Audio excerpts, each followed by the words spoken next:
드리냐면 오늘 우리는 이 말씀 전례를 통해서 계속 무슨 단어가 계속 우리 귀에 들어왔어요. 이게 참 신비해요. 분명히 성령 좋은 마이크와 스피커로 말씀이 선포되는데 오늘 어떤 단어가 계속 선포되잖아요. 일독서를 통해서도 세 번에 걸쳐서 뭐라고요? 하느님 자녀라는 거예요. 우리 알렐루야 그 환호성을 통해서도 뭐예요? 하느님 자녀가 되게 하셨다고. 하느님 자녀는 뭐겠습니까? 우리가 하느님을 믿기 전에 또 하느님은 나를 돌보고 인도하셨어요. 그러나 때가 되어서 하느님은 이 세례성사라는 이 입문성사를 통해서 우리를 교회에 부르셨죠. 그러나 중요한 것은 우리가 신자가 되고 싶어서 되는 게 아니에요. 하느님이 뜻이 있어서 우리를 부르셨어요. 그리고 때가 되어서 어떤 그 성사를 통해서 우리를 다시금 고귀하게끔 원래 우리의 존재를 뭐예요? 품격과 품위를 격상시켜 주셨다는 거. 그것에 대해서 내가 무슨 내가 수고를 했나? 내가 성인이 되어서 세례를 받으려면 우리가 6개월이라는 교리를 배우는 거. 그 6개월 잠깐 매주 가서 그냥 교리 배우고 6개월 후에 뭐예요? 요즘에는 찰구도 옛날처럼 빡시게 안 하잖아요. 옛날에는 신부님들이 다시 빡구 시켜가지고 재수, 삼수도 하는 사람도 있어요. 근데 요즘에는 워낙 귀하니까 그냥 우르르 가가지고 그냥 6개월 동안 가서 딴 생각하고 있다가 교리를 배웠는지 안 배웠는지 그냥 하다가 그냥 세례받아요. 그러나 뭐예요? 하느님은 그 세례 성사를 통해서 우리가 상상하지 못하는 하느님 자녀가 되게 해주신 거예요. 여러분들, 우리가 이 성탄 시기를 지내면서 우리의 존재됨을 다시금 깨달아야 됩니다. 이 한 해는 기필코 뭐예요? 하느님 부르심에 합당한 자로 살아가겠다고. 하느님의 부르심은 뭐겠어요? 영원한 생명으로의 부르심이고 구원으로의 부르심이죠. 그러면은 구원은 뭐겠습니까? 이 지상에서 우리가 살고 있는 이 현세에서 구원받았다 하는 것은 뭐겠어요? 하느님과 친교를 하는 뿐만 아니라 하느님 안에 머무르는 자죠. 하느님 안에 머무른 자는 결국 뭐겠어요? 하느님의 사랑이 또한 그 존재에 머물러 있는 거죠.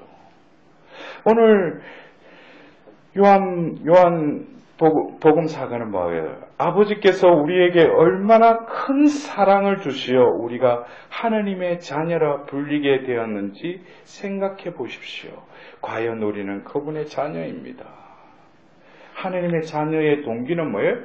하느님이 우리를 극진히 사랑하셔서 우리를 당신 자녀로 삼으셨다는 거예요. 여러분들, 우리가 요즘 보면 세상에 별의별 일들이 많이 일어나니까 친자 소송이다 이럴 때 꼭 빠지지 않는 검사가 있죠. 뭐예요? DNA 검사를 하죠. 네? 그거는 어떻게 할 수가 없어요. DNA가 왜? 각 사람마다 DNA 그 사람마다 게놈이 있다는 거예요. 게놈이 아니고 게놈 어떤 그 유전자 지도가 있다는 거죠. 그러니까 그것은 이 수억의 인간들 각자도 뭐예요? 다 특이하다는 거예요. 근데 뭐예요? 그 친자식이면은 그 DNA가 똑같다는 거예요. 그러면 우리 한번 제가 조금 전에 언급했듯이 하느님 자녀라면 하느님이 우리를 낳으셨고 창조하셨다면은 우리에게는 뭐예요? 하느님의 DNA가 들어가 있는 거예요. 그러면은 똑같은 인간의 형상은 하고 있지만은 분명히 DNA 검사처럼 우리를 하느님을 가려내셔서 부르셨다는 거예요. 우리 안에 보이지 않는 어떤 인자가 있다는 거죠. 근데 여러분들 그것을 느끼면서 사실 오늘 우리는 바로 그 세례자 요한이 오늘 복음을 통해서 저분이 하느님의 아드님이시라고 내가 증언하였다 그랬어요. 예수님이 바로 뭐예요? 하느님의 아드님이시죠. 그래서 바울 사도는 또 서간에 뭐라고 해요? 예수님은 우리의 맏형이다 그랬어요. 그러면은 하느님의 아드님이신 예수님과 또 하느님의 자녀라고 하는 우리들은 이 예수님과의 이 관계는 뭐겠어요? 뗄 수 없는, 왜? 예수님은 맏형이라는 거예요. 여러분들 배다른 형제도 있겠지만 맏형이라는 거예요. 그거는 결국 뭐예요? 나는 예수님의 그 인자가 내 안에 들어가 있다는 거예요. 결국 피는 못 속인다고 우리가 혈육적으로, 육신적으로도 그렇게 말을 하는데, 예? 그래서 자는 거 보면은, 저도 그러죠. 보면 언젠가 한번, 그 TV에 요즘 어떤 오락 프로그램 중에, 자식이 이렇게 크는데, 크면서, 무슨 아이가 보면 뭐예요? 아버지 하는 짓을 똑같이 흉내내는 거예요. 그리고 엄마가 보면 이거 진절머리 나는 거예요. 남편한테 그런 걸 봐가지고 얼마나 달렸는데, 또 이 크가는 애가 똑같이 하니까. 그래서 그런 거 볼 때마다 두둑이 팼대. 그 원인은 뭐예요? 아버지를 닮았다는 거예요.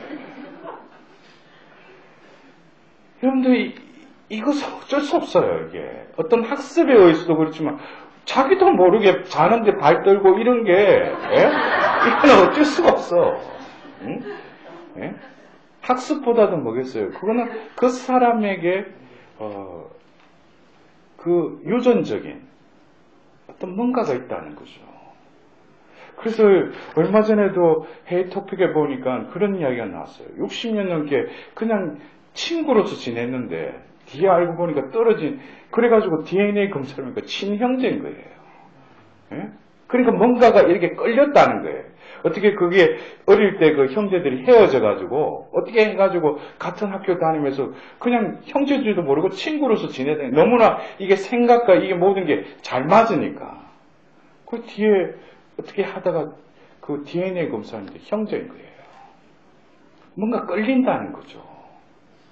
그러나 이런 육신적인, 유전적인 차원이 아니라 우리는 영적인 또 다른 차원의 하나님은 우리를 자녀로 삼으셨다는 것은, 제가 그래서 서두에 그래요. 여러분들도 부모가 되었으면 어떻게 해요? 자식이 잘 되기를 바라죠. 어떻게 보면은 자녀가 잘못하는 것을 부모는 더 마음 아파하시죠. 그리고 그 아이가 어떻게 하면 더 잘 될 수 있을까? 그것에 대해서 부모는 계속 생각을 하죠. 그것에 대해서 또 지원을 해주죠. 또 마음앓이도 하죠. 소갈이도 하잖아요. 그것처럼 하느님이 나를 하느님 자녀로 삼으셨다면은 인생은 뭐예요? 끝난 거예요. 자녀가 그 부모의 말에 순종하고 그 말씀대로 살아간다면은 올바른 길로 나아가듯이, 우리가 하느님의 자녀라면은, 자녀 되었다라고 내 자신이 그거를 깨달았다면은, 내가 계획 세우고, 내가 그것을 하는데 필요한 은총을 달라고만 하느님 앞에서 구하고는 그거는 뭐예요? 그거는 호로자식이에요. 짓고 원하는 거 달라는 거예요. 하느님 자녀란 뭐예요? 하느님은 이미 내 안에 구원으로 이를 길을 이미 예비하시고 다 결정하셨어요. 내가 오늘 하루도 살고 싶다 해서 사라져요? 안 해요. 오늘 내가 밤에 잠자리 들어서 잘 때 내일을 기약하지만 그게 얼마나 헛된 꿈이에요.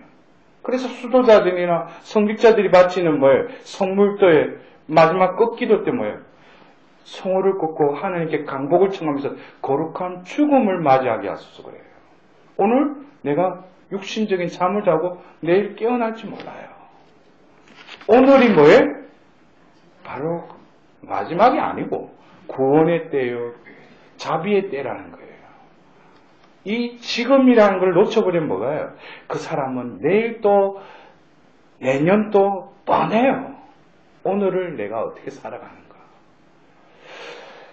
그래서 오늘 우리는 이 복음을 통해서도 세례자 요한이 증언을 하는데, 나를 보내신 분이 바로 그 하느님 아드님이심이 저분이시라는 것을 어떻게 알아차린다는 거예요?